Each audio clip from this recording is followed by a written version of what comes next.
next speaker will be Marcia Trajano, and she is an active participant in the Georgia Spiritist community. She is president of the Christian Spiritist community and has supported the efforts conducted by the Spiritist organizations such as U.S. Spiritist Federation, the Spiritist Conference of Georgia, Atlanta Spiritist Videos, and Atlanta Spiritist Radio. Pardon me. Ms. Trajano was the co-founder of the Christian Spiritist Community of Atlanta in 1997. And as Julia was saying, the participation of many years and many hard work is always a blessing. For the past 2 decades, she has been engaged in different areas, including child and youth education, an educational department, delivering classes on inner transformation, fraternal counseling, mediumistic study, healing therapy, among others. Ms. Trajano also presents Spiritist lectures in English and Portuguese, provides simultaneous interpretation from Portuguese into English. Bravo. Most recently, she has been responsible for conducting month-long courses about Spiritist topics and for delivering gospel therapy meetings, both programs done in English. And Marcia will present the topic, Achieving a Healthy Life. Welcome, Marcia. Thank you. Whew. Thank you. Thank you, everybody. Thank you for this opportunity to be here today. And I'm here to talk about achieving health. So we discussed beauty, we talked about wealth, and now we're talking about a topic that is very hard for those who are going through some problems, health problems, but it's important for us to talk. So what it is to achieve health or a healthy life. So before I start, I would like to read a little story, and this is an old saying that was translated into Portuguese and back into English, not good, bear with me, but it's saying that, our backs do not hurt. Our burden does. Our eyes do not hurt. Witnessing injustice does. Our heads do not hurt. Our thoughts do. Our throats, they do not hurt. Our words expressed in anger do. Our stomachs, they don't hurt. What our souls cannot digest does. Our liver, they don't hurt. The built-up anger in them do. Our heart does not hurt. Love does. It is precisely that, love itself, that is most powerful remedy to all of our hurt. So this is talk about health, sickness, but mostly about love. So let's stop a little bit to talk about disease states. And when we think about it, we find that disease, simply put, is just an alert, a mechanism that invite us all to transform what is causing it through love. Easier said than done. So let's define health. In a materialistic view, health is a fight against disease. Even generically speaking, words, Kirsten talked about words, right? When we talk about health or health care, we often see things that are about the fight against disease. What am I talking about? Anti-inflammatory. antibiotic, antidepressive, so on and so forth. So the idea of being healthy or come back to health is fight what's caused, physically speaking, your body to shut down. And we keep thinking about, we have progressed. We're no longer the 50,000 years ago Homo erectus finding agriculture, right? We found food, good food, organic food, back to that. We have technology, we have so much knowledge, yet it just feels like we're sicker. We cannot achieve health. Thought for us. Is fighting a diseased body the same thing as achieving the healthy life? Right? WHO, or the World Health Organization, defines health as the level, and I'm going to read it because everybody talks about it, it's very important to define it correctly, but it defines health as the level of functional and metabolic efficiency of a living organism. So if you are functioning, if you're breathing, you're healthy. Well, 1948 they said let's broaden that definition of what health is. And so 1948 in their constitution they define health in a better way, saying that is a state of complete physical, mental, and social well-being, not the absence of disease. So, as we talk about this, we conclude that health is more than fighting a disease, right? Shall we look for a spiritual vision of what health is? And that it tells a little bit about what it is that we need to do to really achieve health instead of just stop getting sick. Before we talk about spiritual view of health, let's talk about a little bit about material health care. So, today, healthcare, technology, medicine, books, knowledge, all of it, what has healthcare amassed to us today? And it's, the environment is looking good, I have to say, right? So good news, the delivery of care. Who's in the healthcare environment? I know Kirsten is, Sylvia, and all of those who are listening to us. So you know what I'm talking about when we say that the environment is looking good. We are evolving, in fact. We are adapting to what we call a new normal in the healthcare environment. So we're building the care delivery around our lifestyle, right? We're building ways to collaborate and improve the outcomes of this fight against a diseased body. So technology and data, right? Data, dealing with data, is changing the patient experience and the patient's expectation, right? So just real quickly, what are some industry trends that we find? This is good stuff, good research, right? So one of them is all about the technology that has come to that environment, which is electronic medical records, robotics, precision medicine, genomics, Internet of Things, even blockchain is changing healthcare, which is really a whole topic in itself. An example of how those things are translating to how we deal with healthcare today is a hospital, Mercy. It's the world first virtual care center in the world, right? 4-story, $54 million to build it, 125,000 square feet building, 350 employees, no patients. It's virtual, right? Another one is, the other revolution is this, your smartphone.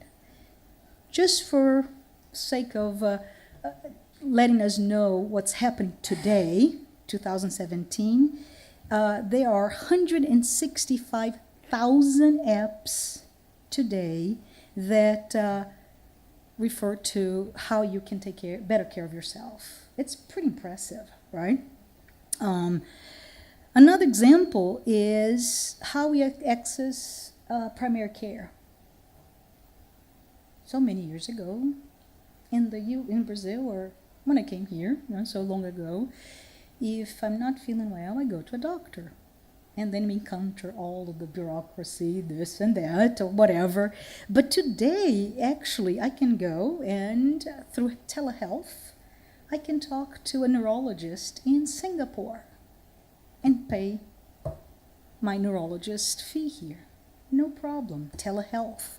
In fact, Georgia is the pioneer and the largest state in the U.S. with telehealth. So it's a really impressive program.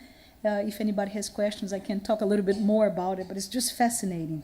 Teladoc is a company, concierge care, and even now Uber Health. Uber can take you to where you need to be without having to wait for the more expensive way of health delivery. So we patients are becoming more empowered. We are using mHealth, eHealth, etc. And at the same time, globally speaking, there are federal mandates to regulate that health delivery. So from FDA to every other board is out there trying to give you the best. And all of this in an environment that has compression in the health insurance, taboo topic for many, but we are experiencing higher premiums, higher deductions, and reduced coverage. That's the environment today. So something else is happening while this is happening in the health industry, which is the fact that the demographics is changing. So today in this country, we have an increasing medical demand due to an aging population. Sorry. We also live longer. Therefore, we are dealing with chronic diseases, managing pain. There is also an enormous medical shortage in the workforce. We need registered nurses. We need doctors. We need staff. We need caregivers to all segments, all populations. We're also, not me now, the younger ones are lifestyle-driven population. So millennials,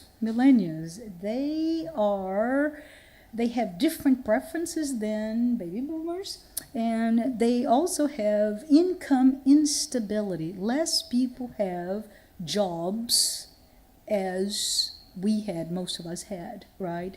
So how do they achieve access to healthcare?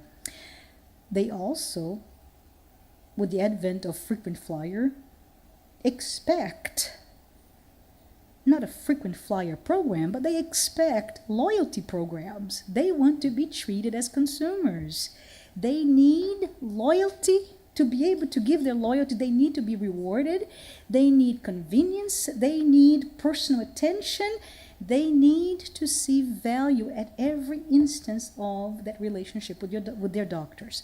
So another example of that, it's here in Georgia, Wellstar Health Park, which is the area that you wait, the waiting area is amazing. So the entire family of patients go there and they can stay because it's warm. It's not the stark white or light green of a hospital, the sterile look, but it really invites the family members stay there because they know how important that is for the person who's going through whatever treatment. Another example, which is really cool, is Kaiser Permanente has a Thrive Bar. Thrive Bar, think Apple Store with the Genius Bar, It is a bar that you go there to access knowledge. Who among us do not get confused when you are in the moment of pain, of discovery that you may have a disease that you know nothing about, and the doctor tells you things and you have no way of even processing that information? Well, Kaiser Bar is there to tell you about, in very simple terms, what it is and how you can take care of it. So this is all today. Good stuff, right? So pre, post, and acute care is changing due to cost and profitability pressure. It's a business, unfortunately, right? Due to care access and different types of access, and those access include to virtual care, as I said, but also readmission management. There are some insurance companies, some hospital systems that actually provide you with a CRM. So for you who deal with business world, you know what a CRM is. CRM is simply put a customer relationship management system where you put all your likes and dislikes in a database. Why do we need to do that? Well, because insurance companies and health providers are now contracting coaches to call. Hi, Marcia. Understand that your weight is not where you should be. How you doing with your exercise program? And so on and so forth. So there is that level of, oh, I understand that you had a surgery, a procedure. How's everything going? Do you need any help? That personalization of services is happening. It's changing how we deliver care. And finally, competitive models, right? So we talk about all of the changes, but still today, the pre-acute care, acute care, and post-acute care is the same as it was 10 years ago. Didn't change much, right? Healthcare tomorrow is a bit different. And we're getting there. It's what we're doing today, it's leading to what's coming up. What is really changed in the healthcare environment? Well, the pre-acute care is moving to where most of the care is provided in the future, which is I no longer go to my general practitioner, right? I have access to ambulatory care. But I also am seeing different stages of health in addition to stages of disease. Good stuff. So I start with today, my health stage is I am well. So what does it mean? Well, I am well means that I have to invest my time in keeping fit, right? To take care of my conditions. My family has diabetes, so I need to watch what I eat or whatever it is out there. If anything related to genetically speaking conditions, I need to take care. I need to make sure that after I've been to the hospital and back to home, that my house is actually appropriate to receive me. So is my home fit? So nurses and technicians are going to the home to outfit your home to work as a hospital for you. Things like, not Fitbit, but any other types of wearables, they're coming to help us monitor how we are. I am well. I go to a wellness center at my job. I have even things like my weight is uncontrollable. Let me do things to change because I cannot control, so on and so forth. I am well moves on to not so well. I am feeling sick. I'm feeling sick. So now we're talking about beyond your going to the doctor visit annually to, the planned appointment to concierge care. I don't know if I'm feeling well. Yeah, let's talk about those symptoms, holistically speaking. Urgent care for high, moderate, and acuity. But we also have access everywhere. CVS, who is omnipresent in this country, Minute Clinic, right? Workplace clinics, kiosk care, like I said before, the Uber Health, Uber Care, and direct access to your doctor via phone. Parenthesis here, because I don't know if you've experienced this. I have, so I'm going to share my experience where I had to go to Brazil for a dental treatment. And for the first time ever, I am exchanging all my information using WhatsApp. And this dentist that's very, very, very difficult in the past to get a hold of, I sent him a message 11 o'clock on a Saturday. And he replies, and he talks about it. I love it. But that's what's happened already in the landscape in Brazil, where doctors are having that person-to-person conversation outside of the appointment, coming our way here. The third, I'm feeling sick, is actually I have an issue. I am sick. I have an injury. So the future of healthcare is a future where you have outpatient, emergent care, or urgent care. And that's when we start to talk about acute care, when and only then we speak about hospitals, right? So, a little bit about healthcare today.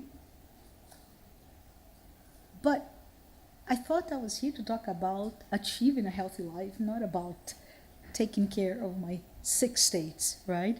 So, what do we need to do? What do we need to do to not talk about health in relation to not being sick or fighting my sickness? So it all starts very basic, the fact that I am not a body.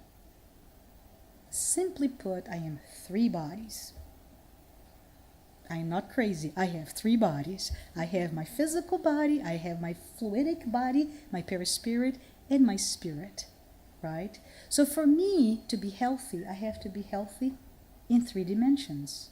I have to check my physical body, which is my most dense state.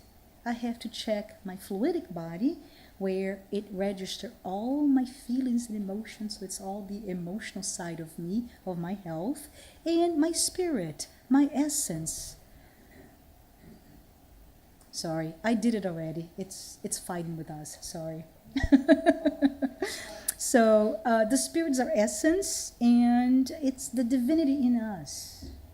That's the source of all the sickness, right?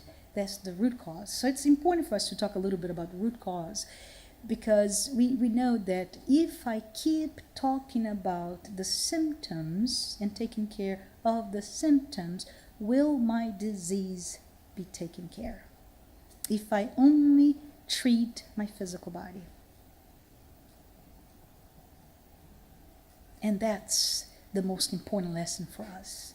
To understand that simple idea that we have to treat at all 3 levels, and that the hardest one, but it's where you need to do to treat, is your spirit. Where is the root cause of it all? So in the spiritual view, the spiritist view, we have to understand that the physical body is where the disease is manifested, right? But it's actually the final stage of the manifestation of your disease. It's the last level. And it is there where Western medicine, Western medicine, not traditional, Western medicine works. So how does Western medicine work? As I mentioned before, with medicines, with treatments, with surgeries.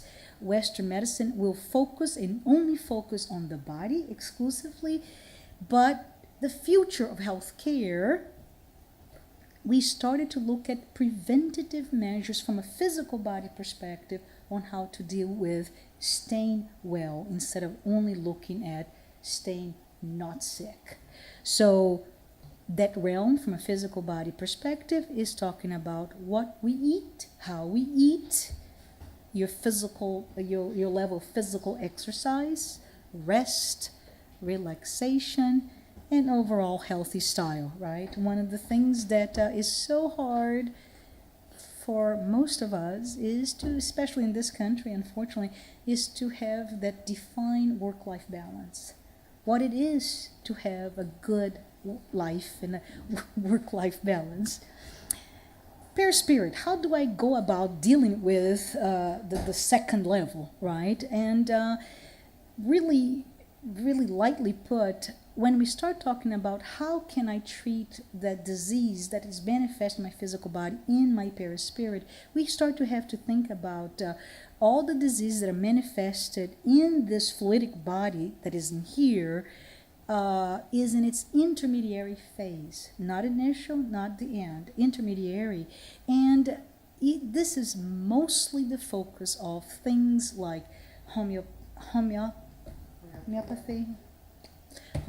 thank you, Chinese traditional medicine, acupuncture, for example, but also something that is offered in just about every spiritual center: fluidified water, fluid therapy, psychotherapy in general.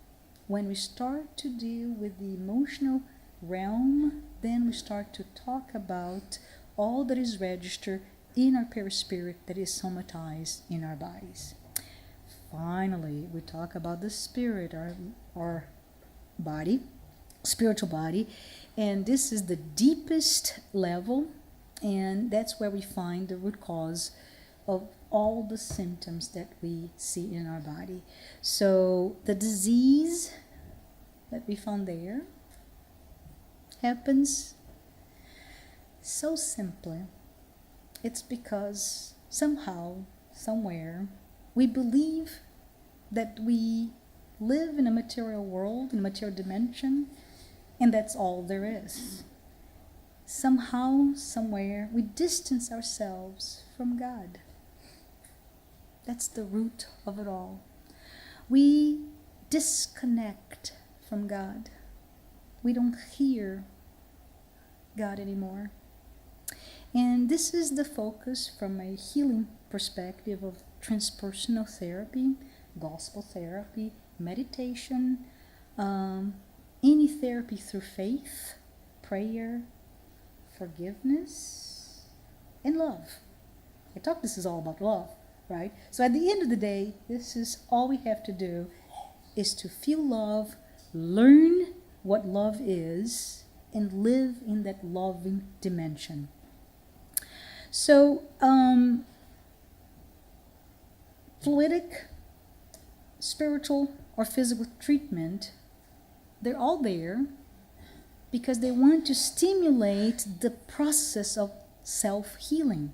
And that's the good news. This is what we should say the future of healthcare is the understanding that it's all in here. We really don't need much external objects or instruments to help us, that we can have access, and we all have what it takes for us to self-heal, and that healing comes from within. So now let's talk a little bit about the intensity of our disease, right? Maybe I have a headache today. Maybe I have to go to Brazil for treatment and use WhatsApp.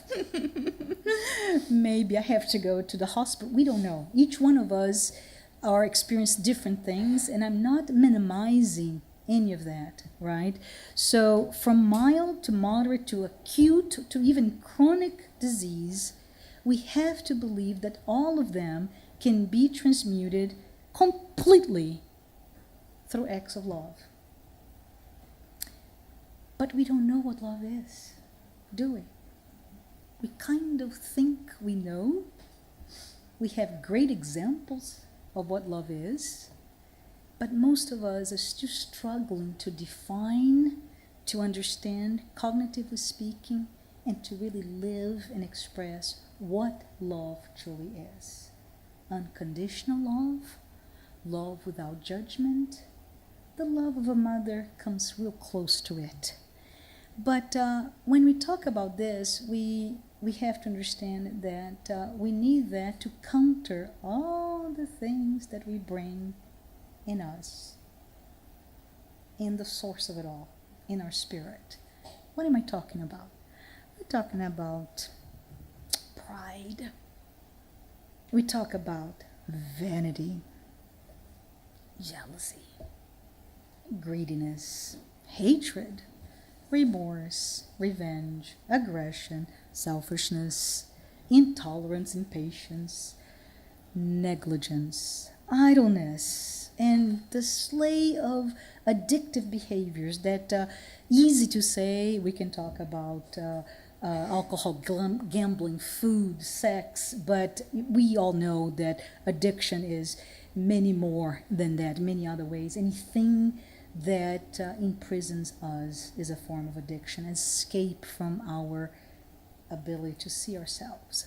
So when I say all of this is because we understand from a spiritual perspective, a spiritist point of view, that in order to really achieve a healthy life, it is necessary, first and foremost, to reach harmony and to reach a sense of equilibrium. Can we do that?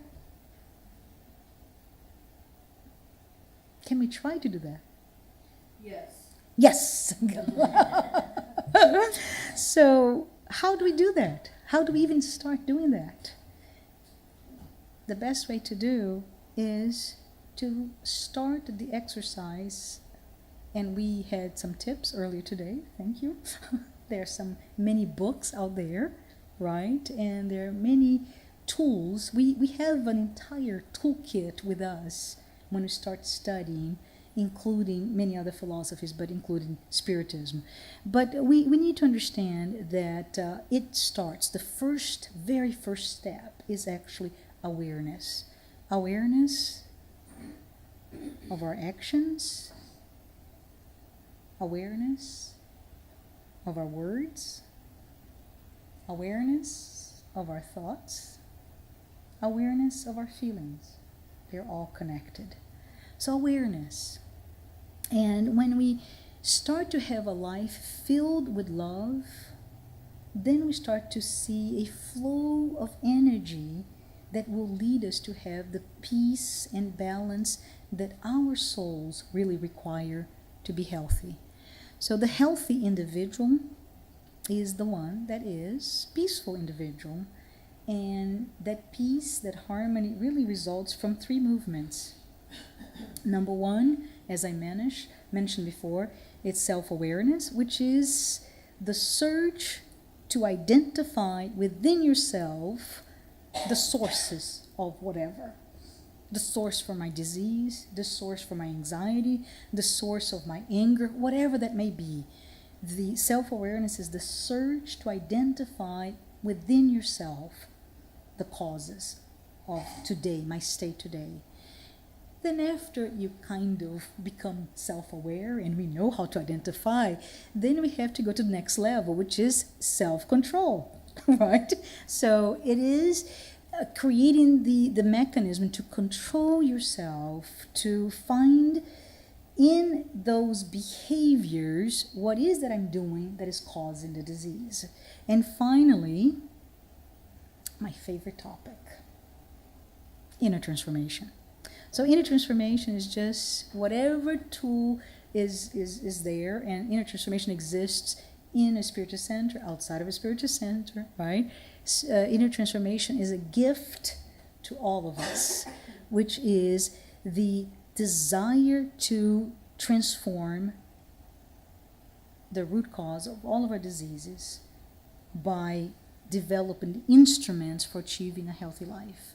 And I achieve that healthy life by being that integral, the whole person that we talked earlier today.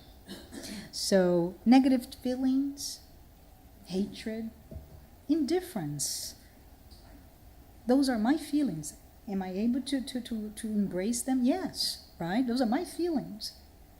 But they may lead to something in my spirit that may lead to a disease. And they do that because there's energy flow that will let me not be in equilibrium. If external things are coming my way and those take the balance, the equilibrium, the peace, the harmony that I have as a spirit, as an immortal soul, then that will create a sense of lacking of energy and balance that if it's small or, 30 minutes or one day, it's okay, we think. But if it keeps extending, if everything leads you to a moment where you lose your sense of equilibrium, that will lead you to an energy inside of you that will create a disease and will be found in your physical body. The disease in our physical body is just that. It's an alert. It's an alert. Wake up. Wake up. You're doing it. And you don't even know it. So, there are choices on how we deal with that alert.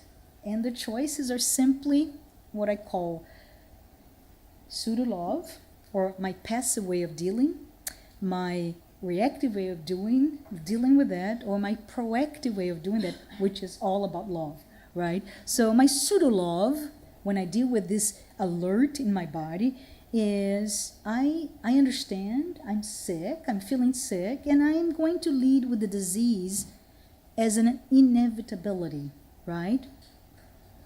But by looking at it from a physical body only, I may be prolonging and promoting the continuity of the diseased body, because it's only one body. If I am reactive, on the other hand, which is not good, by the way, it's when we get sick and boy, what we do? We fight. We fight with everything we have. I'm going to fight the disease. I'm angry. This is not happening to me. And we fight, we remove it, and we take it away from within, whatever means necessary.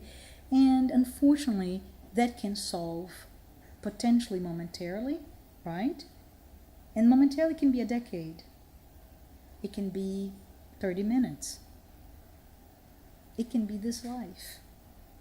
And will be somatized again the next life. So fighting the symptom is just fighting a disease with a band-aid. We're just trying to uncover what is causing that, as we know. But the proactive way of dealing with love is accepting the process of being sick as an alert. And this alert is just to understand that something, somewhere, somehow, is causing me from losing my sense of balance and equilibrium. And as an alert, now it is my duty to search, to understand, to search what has generated that, so that I can free myself, so I can identify with the essential feelings that I need to do, so that I can come back close to God. So, in conclusion, self-healing is within us. And we remember, as I close our discussion today, we remember Jesus. So what did Jesus do? Often imposed a hand, and with that, he healed. Those miracles came from his capability, his ability to be close to God, his ability to bring the energy flow necessary to come back to the balance. And most important, what we have to be reminded every time we talk about Jesus. What did he say whenever he healed? Your faith, your connection to God, your faith opened the doors to the energies that you need to bring you back to health. Your faith has saved you. Thank you.